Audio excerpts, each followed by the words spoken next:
Assalamualaikum warahmatullahi wabarakatuh, sahabat Risalah ID dimanapun kalian berada.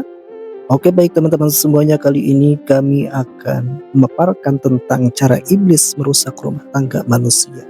Tapi sebelum itu jangan lupa di like, di komen, dan juga di share, dan jangan lupa di subscribe agar kami lebih semangat lagi dalam membuat konten-konten kisah-kisah Islami. Oke lanjut saja, rumah tangga adalah benteng iman. Karena itulah iblis menjadikannya sasaran utama.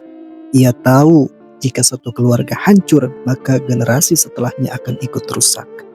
Rasulullah Shallallahu Alaihi Wasallam bersabda, sesungguhnya iblis meletakkan singgasananya di atas air, lalu mengutus bala tentaranya. Yang paling dekat kedudukannya adalah yang paling besar fitnahnya. Hadis riwayat Muslim. Dalam hadis lain disebutkan, iblis sangat gembira jika berhasil memisahkan suami dan istri. Satu, bisa rusak antara hubungan suami dan istri memulai dari hal kecil. Bisikan sepele, iblis tidak langsung menghancurkan yang mulai dari hal remeh. Nada bicara yang meninggi, perasaan tidak dihargai, membandingkan pasangan dengan orang lain. Allah berfirman, sesungguhnya setan itu bermaksud menimbulkan permusuhan dan kebencian di antara kamu. Quran Surah Al-Ma'idah ayat 91. Awalnya hanya kesal, lalu diam berubah menjadi dingin, dingin menjadi jarak, jarak menjadi benci. Nomor kedua, menghilangkan syukur, menumbuhkan tuntutan.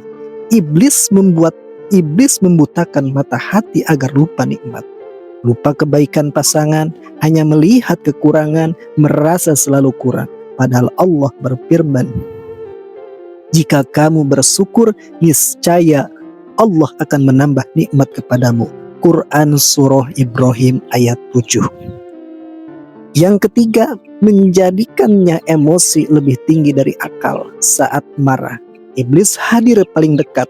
Ia membisiki, balas saja, jangan kalah, harga dirimu diinjak-injak. Rasulullah Shallallahu Alaihi Wasallam bersabda, marah itu dari setan dan setan diciptakan dari api. Hadis riwayat Abu Daud.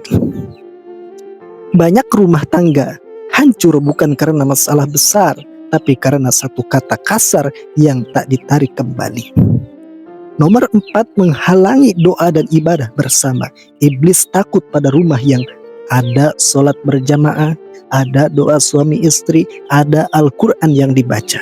Maka ia sibukkan dengan gawai, dengan lelah, dengan alasan. Allah berfirman dalam Al-Quran, barang siapa berpaling dari mengingatku, maka bagainya kehidupan yang sempit. Quran Surah Toha ayat 124. Rumah tanpa zikir akan terasa sempit meski luas. Yang kelima, menanamkan curiga dan suuzon. Iblis merusak kepercayaan, mengiring prasangka, membesar-besarkan dugaan, menjadikan hati gelisah. Allah memperingatkan, wahai orang-orang beriman, jauhilah kebanyakan prasangka. Quran Surat Al-Hujurat ayat 12. Sekali percaya pada bisikan setan, cinta berubah menjadi pengadilan. Nomor keenam, puncaknya memisahkan suami dan istri. Inilah misi terbesar iblis. Rasulullah Shallallahu Alaihi Wasallam bersabda, iblis sangat gembira jika ia berhasil memisahkan suami dan istrinya. Hadis riwayat Muslim.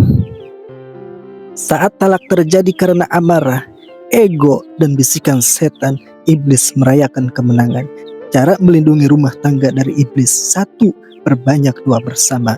Jaga sholat tepat waktu. Biasakan meminta maaf. Jangan tidur dalam keadaan marah. Hadirkan Al-Quran di rumah. Allah berfirman, sesungguhnya setan itu musuh bagimu, maka jadikanlah ia sebagai musuhmu. Quran Surat Fatir ayat 6. Terima kasih teman-teman semuanya. Semoga kisah ini menjadikan landasan untuk kita hidup, meningkatkan iman dan ketakwaan kita, tentunya dalam berumah tangga. Sekian dari kami. Wassalamualaikum warahmatullahi wabarakatuh.